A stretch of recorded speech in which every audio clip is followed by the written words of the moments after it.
अस्सलाम वालेकुम जी। आज हम बात करेंगे कि किस तरह फीमेल्स घर में रहते हुए अपने हस्बैंड के साथ रिलेशनशिप अच्छा कर सकती हैं और साथ ही साथ अपने बच्चों के साथ एक हेल्दी रिलेशनशिप बिल्डअप कर सकते हैं। इसमें कुछ पॉइंट्स हैं जो कि मैं आपको बताऊँगी जिनको फॉलो करके आप बहुत अच्छे से अपने घर में एक हेल्दी एनवायरनमेंट क्रिएट कर सकते हैं। जी, सबसे पहले हर एक से वैलिडेशन सीक नहीं करनी है। मीन्स के फीमेल्स को होता है कि जब वो एक घर में रह रही हैं, ससुराल में रह रही हैं, इन-लॉज़ के साथ रहती हैं, तो हर एक से उन्हें वैलिडेशन चाहिए होती है, यानी हर एक से उन्हें चाहिए होती है कि वो उनका ख़्याल रखे और उन्हें पूछे।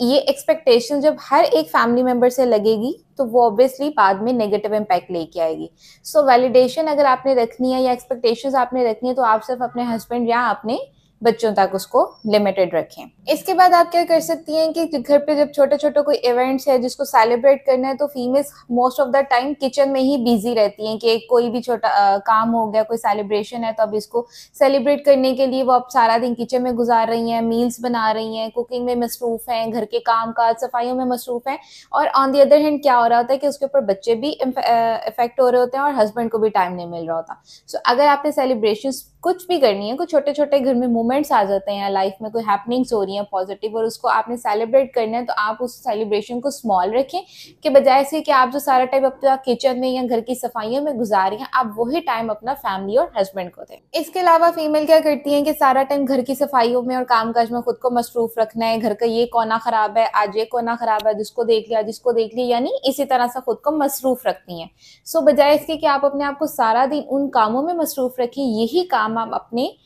जो टाइम है अपने बच्चों के साथ स्पेंड करें और जब आपके हस्बैंड आते हैं तो यही टाइम आप उनके साथ स्पेंड करें, उनको एक क्वालिटी टाइम आप लोग आपस में स्पेंड करें। इसके अलावा एक पॉइंट जो कि बहुत इम्पोर्टेंट है स्पेशली उन फीमेल्स के लिए जो कि वर्किंग वुमेन भी हैं और वो शादी के बाद भी काम कर रही हैं या किसी भी इवेंट की वजह से काम में उन्होंने ब्रेक ली हुई है, उसको डिसकंटिन्यू किया हुआ है, प्रेगनेंसी स्कीमें आ जाती हैं या बच्चों की वजह से, किसी भी वजह से अगर अपने काम से उन्होंने ब्रेक लिया है बट उनका माइंड या उसको वो प्रोलॉन्ग रखना चाहती हैं अपने काम को, तो उसमें ब्रेक बहुत ज़्यादा देर के लिए आप ना लेके आएँ। मीन्स कि अगर आप वर्किंग वुमन हैं और किसी भी वजह से आपके काम में ब्रेक आया है तो उस ब्रेक को आप लिमिट रखें और जितनी जल्दी हो सके आप अपने काम पे दोबारा जाएँ। वो आपकी एक मेंटल हेल्थ के लिए भी पॉजिटिव इफ़ेक्ट होना शुरू होगा। फीमेल्स क्या करती हैं कि घर के काम-काज में खुद को मसरूफ़ रखती हैं और उस मसरूफ़ रहने की वजह से हर टाइम सर पे टेंशन रहती है। हमारे फैमिलीज़ में, मदर्स में स्पेशली ये चीज़ बहुत कॉमन होती है कि हर वक़्त टेंशन में रहना है कि मैंने घर का ये काम करना है, आज ये करना है, ये रह गया, ये रह गया। बजाय कि इसके कि आप अपने आप को खुद उस तरह की चीज़ों से टेंस रखती हैं, आप अपने आप को रिलैक्स रखें और दूसरा जो एक कॉमन यहाँ पे प्रॉब्लम है वो ये कि फीमेल्स अपने काम के लिए किसी दूसरे पे रिलाय नहीं करती हैं, किसी पे डिपेंडेंट नहीं हो सकती हैं। अपने घर के छोटे-छोटे कामों में अगर तो आपके साथ घर में और भी कोई फीमेल्स या कोई फैमिली मेंबर्स हैं तो आप उनसे भी हेल्प सीक कर सकते हैं। कुछ कामों में दूसरों के ऊपर डिपेंडेंसी समटाइम्स अच्छी भी लगती है। हर टाइम हर काम अगर आप अपने ही हाथ में लेंगी तो एट अ टाइम मल्टीपल काम आने से सब काम खराब होंगे। बजाय इसके कि घर में जितने लोग हैं उतना काम बाँटा जाए और सबके हिस्से में एक ही काम होगा तो सभी उसको अपने-अपने ऑन पे अच्छे तरीके से कर सकेंगे। काम-काज के अलावा सारा दिन में अपने लिए एटलीस्ट आधा से पौना घंटा या घंटा ज़रूर आप अपने लिए टाइम निकालें, जिसमें आप घर का काम-काज कुछ नहीं कर रहे हैं, लेकिन आप अपने आप को टाइम दे रहे हैं, जिसको मी टाइम कहते हैं। इसमें आप फिज़िकल कोई एक्टिविटीज़ भी कर सकती हैं खुद के लिए, एक्सरसाइज़, योगा, वॉकिंग कुछ भी आप इंक्लूड कर सकती हैं। और मोस्ट इम्पोर्टेंट आप इसमें बैठ के फ्री टाइम में खुद के लिए डीप ब्रीथिंग आप कर सकते हैं, जो कि आपको मेंटली और फिज़िकली भी रिलैक्स करती है। सारा दिन में जितने भी काम हैं बच्चों के, हस्बैंड के, इन-लॉज़ के या कुछ भी काम हैं, उन सबको सारा दिन में कुछ टाइम के लिए एक सेट असाइड करें, उनको साइड पे करें और अपने लिए टाइम रखें। अपने लिए टाइम निकालने से आप अपनी मेंटल हेल्थ को टाइम दे रही हैं और जब आप अपनी मेंटल हेल्थ को टाइम दे रही हैं, तो उसकी वज़ह से आपकी फिज़िकल हेल्थ भी मेंटेन रहेगी और आपके घर का एनवायरनमेंट भी हेल्दी रहेगा। हमारे यहाँ क्या होता है शादियों के बाद हम पीछे जो फ्रेंड्स, फैमिली जो कुछ भी होता है सबको भूल गए, बिज़ी हो गए। मोस्ट ऑफ द टाइम यही हो रहा था, मैं बहुत बिज़ी हूँ, मैं बहुत बिज़ी हूँ, बच्चों को देख रही हूँ, घर का ये काम है, ये काम है। तो क्या होता है इवेंचुअली फीमेल्स की अपनी लाइफ़ में जो एक उनकी शादी से पहले की लाइफ़ होती है, वो बाद में आके सब चीज़ें ख़त्म या सैक्रिफ़ाइस होती हैं। Obviously sacrifices and compromises are part of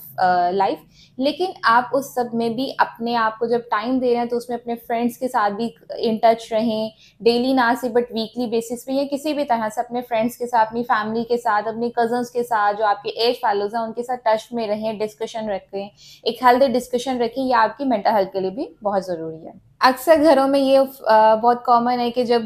in-laws में से अगर किसी ने कोई बात कह दी है, छोटी-सी भी कोई बात होगी, मामूली सी बात होगी, तो फीमेल्स उसको बहुत ज़्यादा सोच-सोच के खुद को डिप्रेशन में ले जाती हैं और नेगेटिव थिंकिंग उनके अंदर आना शुरू हो जाती है। सो अगर घर में कोई छोटी-सी बात कर देता है, कोई क्रिटिसिज़्म कर देता है, तो don't focus on that criticism, ठीक है? हर वक़्त उस क्रिटिसिज़्म पे आप फोकस करते रहें कि मुझे उस बंदे ने ये कह दिया, मुझे मदर इन लॉ ने ये कह दिया, मुझे घर की इस पर्सन ने ये बात कर दी, सो उसके ऊपर फोकस करने के बजाय आप अपने ऊपर फोकस करें और खुद को टाइम दें। And the most important point is that कि अपने पार्टनर से बात करना ना भूलें। होता क्या है कि सारा दिन आप घर के काम काज में हर एक को टाइम देने में बिजी रहती हैं, और जब रात को एक अपना टाइम आता है, एक हस्बैंड वाइफ टाइम आता है, उस टाइम पे आप इतना थकी होते हैं या मेंटली इतना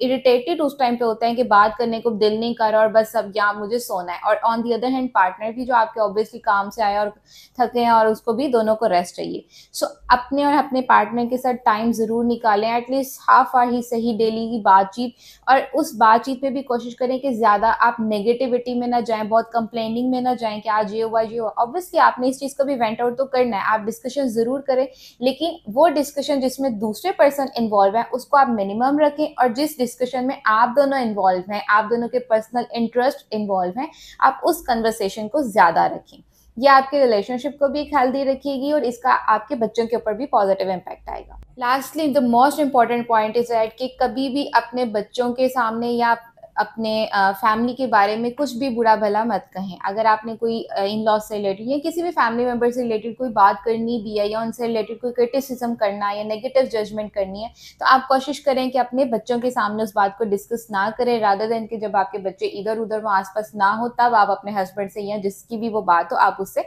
डिस्कस करें। ये आपके लिए भी एक आपका इम्पैक्ट जो है बच्चों के ऊपर एक पॉजिटिव लेके आएगा कि हमारी मदर जो है वो एक पॉजिटिव एटीट्यूड है, और इवेंचुअली बच्चे के अंदर भी उसी तरह से एक पॉजिटिव एटीट्यूड डेवलप होना शुरू हो जाता है। सो मैं उम्मीद करती हूँ कि अगर आप अपनी लाइफ में छोटे-छोटे टिप्स को लेकर आएँगे, तो आपकी अपनी लाइफ भी एक